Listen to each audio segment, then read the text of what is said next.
Hello everyone, I'm Jonathan. I'm Crystal. And this is Garbage Horror Haunt Review 2018, making a special trip to Shreveport.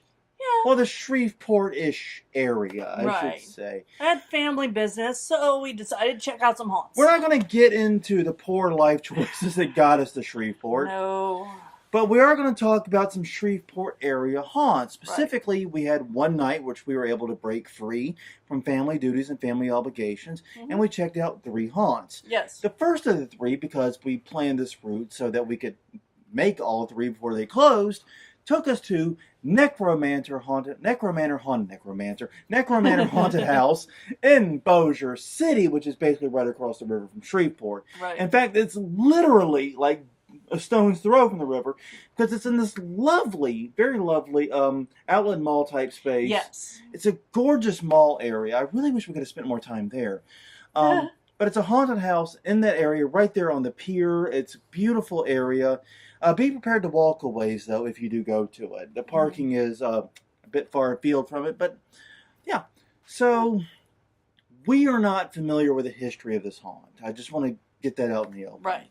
We know very little about it other than what is on their website and what we have read in other marketing material we've been able to find online. So yeah, we were very intrigued by this when we found out about it. And the main thing, I guess, to say about it right off the bat is that for us, the walkthrough was fairly short. Yes, it was. It was actually the shortest of any attraction we've done so far this season. And I don't usually like to talk about time, because time's really not that important. Right. But for us, the walkthrough was 4 minutes and 30 seconds, which compares to, like, City of the Dead, for example, the add-on attraction to Statesville Haunted Prison. That was 7 minutes. That was the add-on attraction there. Right, but Necromanor did feel longer because there were more character interactions with you. Yeah, and that was the thing. It's like when I checked my watch, I was genuinely surprised by the time. It didn't feel that long.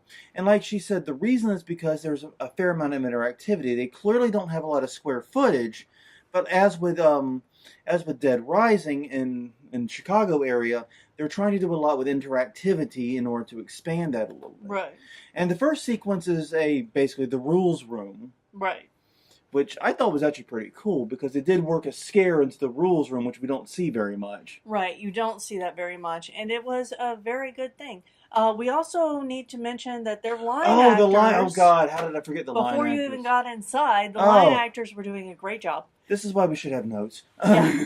The line actors were incredible at this one. I've got to say, there were 2 of them. One of them was more what you think is the typical line actor. So the big dude, beard, scary mask, and the very cool train horn in a toolbox. Yeah. But the other guy was probably my favorite. Yeah. The old dude in Scrubs. Yeah. With one eye. With one eye. We don't usually see a lot of line actors that are clearly older. I mean, I'm 38. I'm probably aging out of the line actor biz as it is. Right. So I was surprised to see that. And I was very curious where this was going, but he was very good. He was able to talk to the crowd, engage with people, but also knew when to sort of separate and then come in for that silent startle. Right. It was very engaging to watch him work. He was very cerebral about it, and I like that. Yeah, and he was very lovable. He was. He's a guy you like, but then would come around and scare the crap out of you a few minutes later. It was A+ work. Both of them did a great job, though. The line actors were in general great. Was he going to scare the pants off of you? I hope not. I like my pants. Okay. But anyways, so yeah, the line actors in general did a great job, as did the rules guy, and as did the next person, who was a art critic type. Right. Who I liked him. Right. He was really selling this role very hard and doing a very good job with it. But they didn't. I don't know if there was a scare missed or if there was something not in the room that should have been. Right. But yeah, it felt like the room just kind of ended. Now, we did hear from them afterwards, and they do have it somewhere, that after 10 p.m., there is a at least somewhat different show. Yeah, we need to talk about this for a minute, because we went not long after opening. Right. Because that's when it fit with our schedule. We had 2 other haunts to go to. We were starting actually in Shreveport. Right. And had a route it was a big planned ordeal, as if you've listened to Haunt Weekly and have heard how I plan these haunt trips. Mm-hmm. It's orchestrated with like military precision. It's pretty incredible what goes into even the more basic runs. But in their FAQs, and that's the thing, it's not mentioned in their homepage or the ticket page or anything else. It's on their FAQs, kind of buried, that after 10 p.m., they have a special version of the haunt that's 13 and plus only. Right.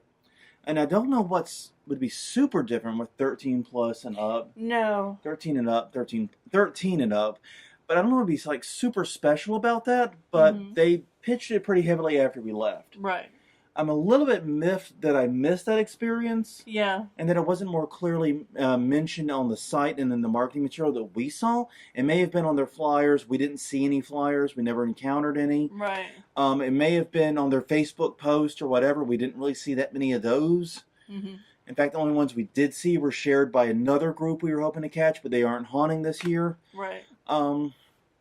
So, yeah, we didn't know that. Yeah. We went in totally blind, and now we feel like we kind of got a partial show, even though we were charged full admission price. $15. Which is $15, by the way. There's just so you know. No VIP that I could discern. Right. But here's the thing about Necromanor. It's the haunt itself I enjoyed. Yeah. I enjoyed every minute in there. Yeah. Like those 4.5 minutes, it was short, but I enjoyed them. The actors were very aggressive. They were engaging. They were really going for those scares. They seemed to have enough of them. Right. They were attacking from multiple angles. They had some great props. There was one room with like this 10 or 12 foot tall beast prop that I can't even really describe it, so I can't spoil it. It's a thing. It's a big thing. Yeah. But it's really pretty and, really detailed. We'll run with detailed. How's that? Detail's good. Detail's good. It's really detailed. And like I said, it's wonderful stuff. Mm-hmm. It's just it didn't feel like there was enough of it. Right. It's like if these guys had double or tripled the space, this haunt would have been freaking amazing. This would have been one of the best haunts we'd seen this season. Yeah. Now this is still saying that it is a good haunt and you should go check them out. Yeah, definitely. Definitely check them out. I mean, the price is not that bad, all things considered. Like I said, it's cheap for a haunt, and they do have some great rooms and some great effects.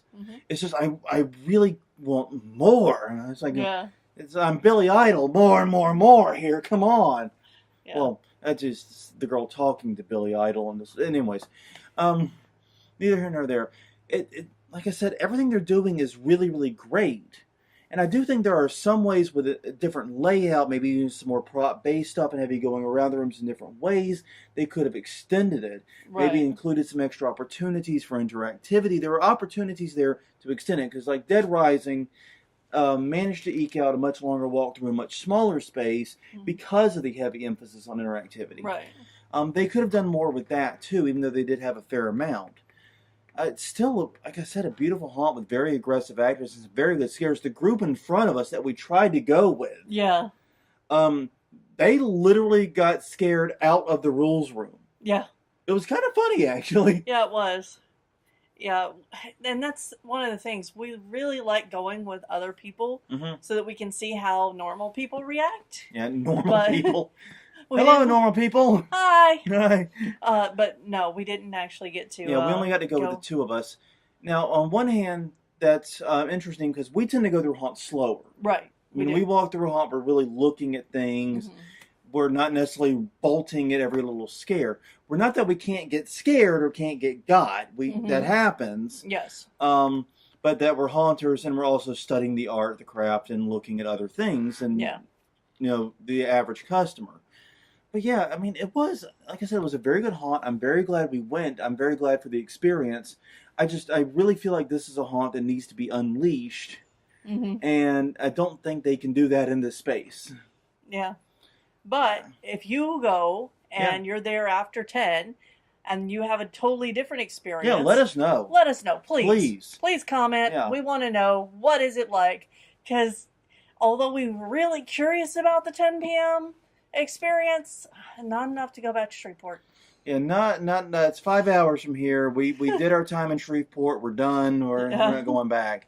Not for at least a year. Yeah. But yeah, I'm very curious what the post 10 p.m. experience is like, because they did mention it so strong to us after the fact.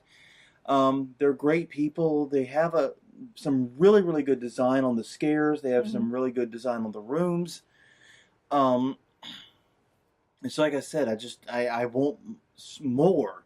Yeah. And so I would definitely check them out, especially if you are a haunt fan. If you're in the Shreveport area, it's definitely worth looking at.